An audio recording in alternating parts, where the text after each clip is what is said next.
Don't mistake debt for wealth. Drop the scheming and yield to life. Hey everyone, welcome to today's deep dive. To be honest, what we're covering today might completely blow your mind. We're going to systematically deconstruct an extremely hard-hitting philosophical text, one that will ruthlessly shatter all your preconceived notions about the human body and interpersonal relationships. We'll peel back the layers one by one to strike right at the core. Are you ready to flip your perspective upside down? Let's dive in. We often say, the body is the foundation of everything, right? Most people treat their physical frame as their most valuable asset, spending endless time and money pampering and grooming it. But that raises a deeply profound question. If you were to look at your body through the lens of an accountant, would you uncover a completely different, even shocking truth? Part E, the ultimate liability. Let's do the math purely from an economic perspective. Under basic accounting, an asset increases in value and generates income, while a liability requires constant payouts, relentlessly draining your capital. The original text points out directly, our body is actually a massive liability. Think about it. As long as you're breathing, the moment you open your eyes, it demands food, drink, and sleep. Deny it food, and it inflicts pain. Leave it in the cold, then it shivers. To avoid suffering, you must constantly pour resources into keeping it fed and operational. If that isn't a liability, what is? There's also a counterintuitive phenomenon here. Look at gold medal athletes or tireless scientists. How do they achieve greatness? Definitely not by lounging on a sofa eating potato chips. They succeed precisely because they push their body into extreme discomfort.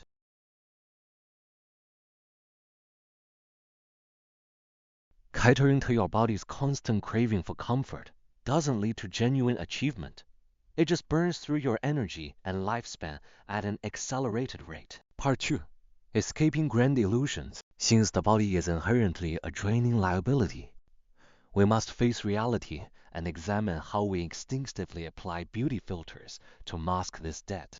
The contrast here is striking. We spray expensive perfume, wear fine clothes, then put on exquisite jewelry, feeling pristine and polished. But the text strips away that facade.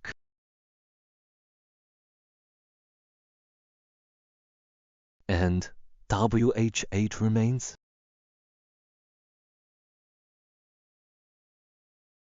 A skeleton, or to put it bluntly, a walking toilet that generates waste daily. The original text puts it starkly. Even dressed in celestial robes, you remain a mobile latrine. This isn't meant to make you hate your body. Its real purpose is to shatter our foolish vanity. It invites us to accept the body's raw, factory design neutrally and objectively, without applying fake labels or romanticizing it. Part 3. The calculation trap. Because we foolishly protect this liability as if it were a treasured asset, we fall into an exhausting trap, constantly calculating and manipulating the people around us. The text sharply captures this absurdity. We don't just calculate against colleagues. We even target our closest family, parents, and children. The most absurd example? People walking into a temple with a single banana and 2 apples, bargaining with deities for immense wealth. Using a few dollars worth of fruit to hustle the divine for a fortune is greed at its most ridiculous. Take classic cultural icons like Fu or Man Ma from Jin Yong's novels.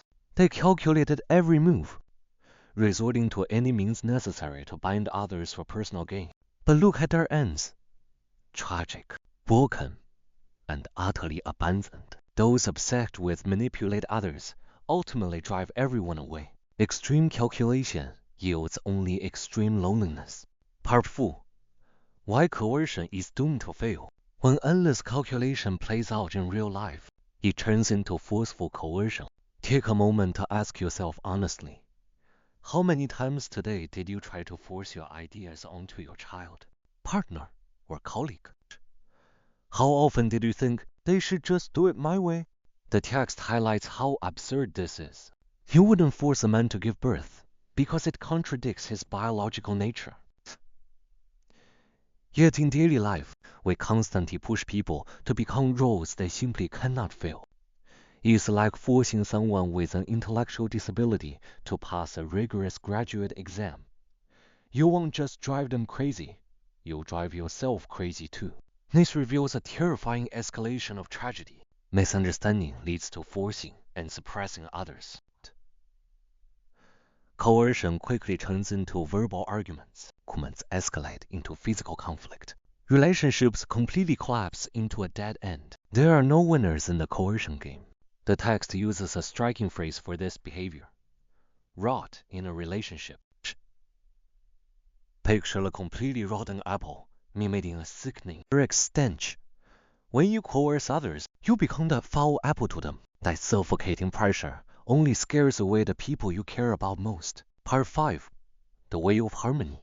If calculation and coercion ruin everything, what is the right approach? The answer lies in 4 ancient words.